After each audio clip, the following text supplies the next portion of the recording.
Hola, aquí estamos otra vez para seguir esta reflexión sobre el Evangelio de cada día que la Iglesia Católica dice y hace la Eucaristía de todos los días.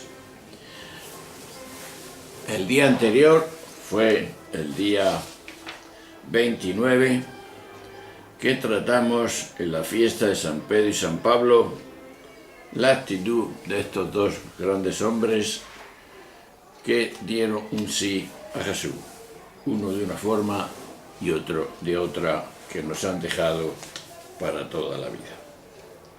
Pues bien, hoy es 30 de junio, jueves, estamos en el tiempo ordinario, el 13 del año 2016 del ciclo C de la Iglesia Católica. El pasaje es de Mateo 9, del 1 al 8, y dice así: En aquel tiempo subió Jesús a una barca, cruzó la otra orilla y fue a su ciudad. Le presentaron un paralítico acostado en una camilla.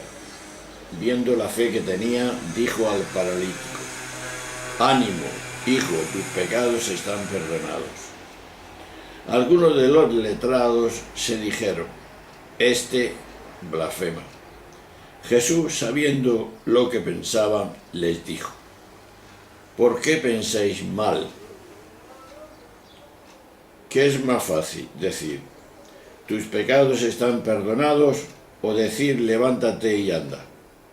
Pues para que veáis que el Hijo del Hombre tiene potestad en la tierra para perdonar pecados, dijo dirigiéndose al paralítico: ponte en pie, coge tu camilla y vete a tu casa.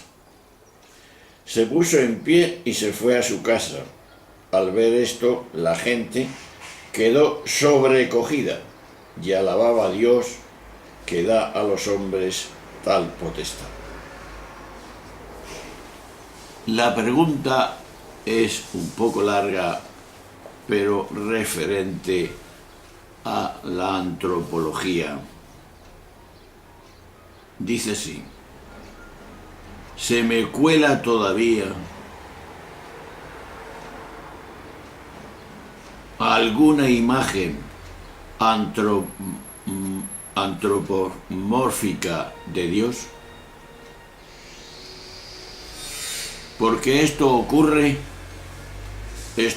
también con la frecuencia a los no creyentes. Lo que rechazan es solo una imagen antropomórfica que no se puede dar en Dios, porque es trascendente, es espíritu. Pues con esta pregunta entramos en este ambiente de la curación de un paralítico. Una vez más, hermanos, Mateo resume el relato de Marcos 2, del 1 al 12, reduciéndolo a lo esencial: mostrar a Jesús como perdón y como sanación.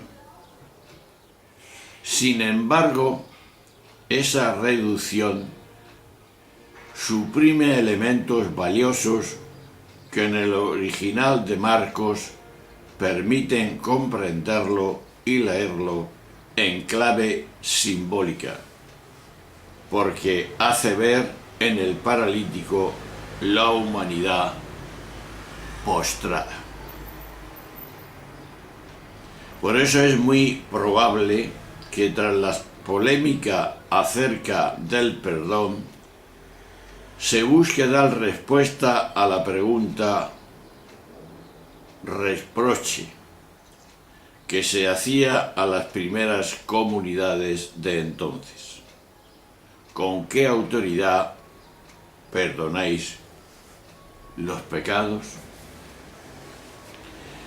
En cualquier caso, el relato muestra de entrada dos formas de situarse ante Dios y ante las personas, que resultan antagónicas, sino incondicionables, irreconciliables. Jesús manifiesta preocupación por el bien del ser humano. Los letrados se siguen escuchando en los supuestos derechos de Dios.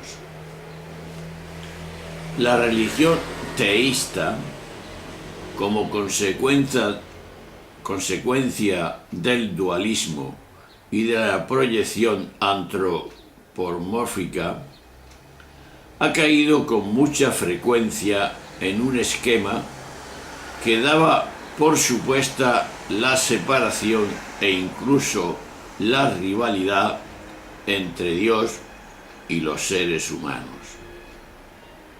Tal esquema desemboca inevitablemente en una confrontación entre los derechos de Dios y los derechos del hombre.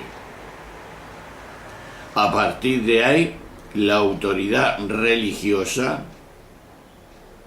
erigida en guardiana de los primeros, solía adoptar una actitud de condena en cuanto creía que estaba siendo vulnerados. En resumen, la ley o la norma, que se creía expresión literal del deseo divino, se absolutizaba a una costa de atropellar a los derechos humanos. Esto es grave. Cuando la religión, escuchemos bien, se ha entendido de este modo, ha terminado siendo indigesta y más todavía peligrosa. Y ha generado un movimiento de desafección e incluso de rechazo abierto y militante. Antes o después, el sometimiento tiene que desembocar en rebeldía o resentimiento. Y esto no se soluciona maquillando las apariencias, sino modificando radicalmente aquel esquema erróneo que presenta a Dios como separado y rival del ser humano, y a los detentadores de la autoridad religiosa como sus mediadores. Hermanos, la verdad es que ni Dios es un ente separado, ni necesita de mediadores oficiales. Por eso hemos leído esa pregunta. Pero vayamos más a esta dimensión. Lo que importa en este relato es lo que Jesús le dice al enfermo, al paralítico. Hijo, se te perdona ahora los pecados. Mateo añade, ten ánimo. Una expresión importante porque Mateo, a diferencia de Marcos, lo pone todo en boca de Jesús. Hemos dicho algo antes. Pues bien, esto supuesto, lo que está claro es que el relato va enfocado todo de él al perdón de los pecados. En la teología judía de aquel tiempo, El pecado es lo que separa al hombre de Dios y es causa de enfermedad. Levítico 26, 14 y 16. Deuteronomio 28, 21 y siguientes. Y así sucesivamente. Lo que se confirma con las enseñanzas de los rabinos, con frecuencia las religiones añaden al sufrimiento físico de la enfermedad el sufrimiento de verse humillado socialmente con una mala persona. Como es lógico, los maestros de la ley estaban allí pensando lo peor que se podía pensar de él, que estaba blasfemando. La blasfemia era un delito tan grave en Israel que quien blasfemaba por eso mismo merecía la pena de muerte mediante la lapidación. Levítico 24, versículo 16 y Hechos 6, 11.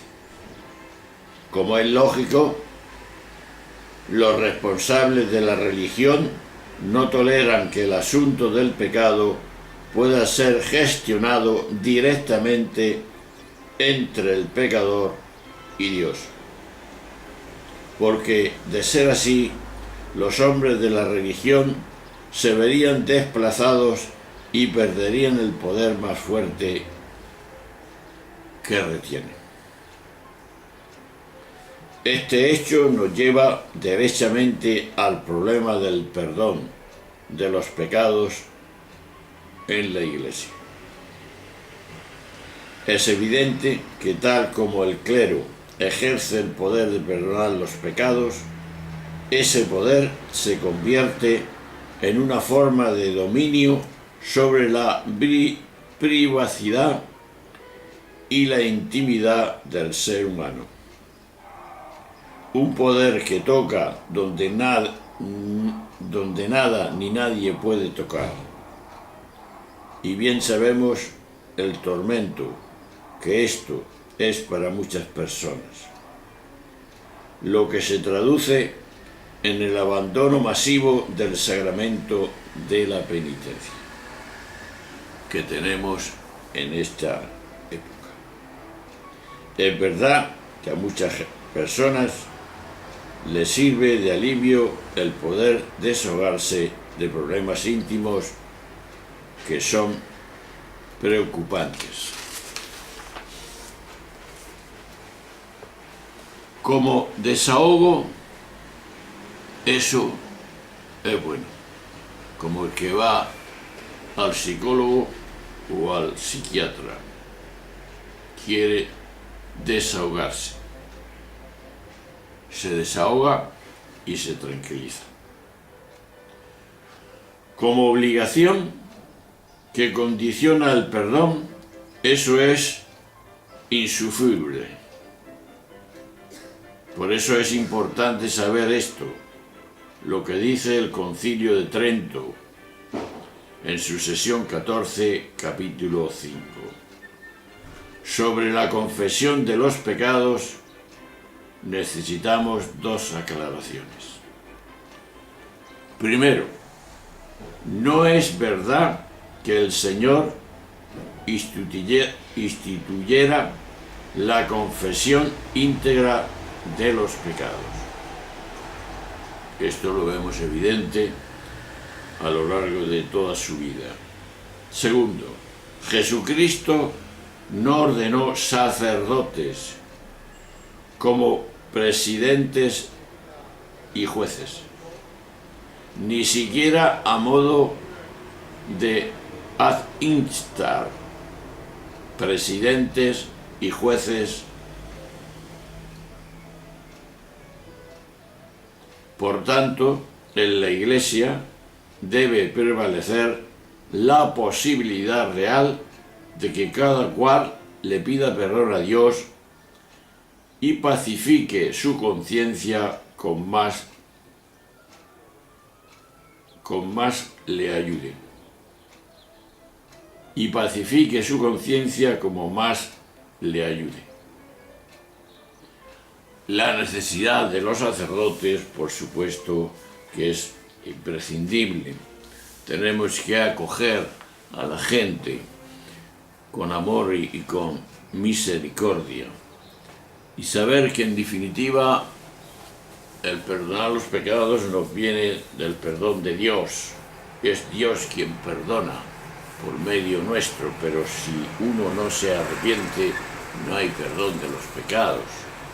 Tenemos que darle la gran facilidad a aquel que quiere la conversión, a aquel que quiere salir de esa atadura, de esa falta de libertad, de esa esclavitud, pero con amabilidad, con amor, con frescura, que no sea una muerte, que no sea una pesadilla, sino que cuando salga de la confesión pueda salir con actitud de liberación, actitud de que está libre, de que ha sido amado por Dios y ha sido acogido por Dios para siempre. Y que eso es volver al Señor, saber que somos identidad de plenitud a imagen suya y que a Él tenemos que volver y que no la perdemos nunca, porque nosotros no hemos nacido en pecado. Somos pecadores porque rompemos esa idea que Dios tuvo para nosotros y tiene de que somos criaturas suyas para la eternidad. Volver a Él es volver a través de nuestra vida. Puede ser, por supuesto, por la confesión y después la confesión de nuestra vida en el amor que Dios expresa a nosotros y que nosotros expresamos a los demás.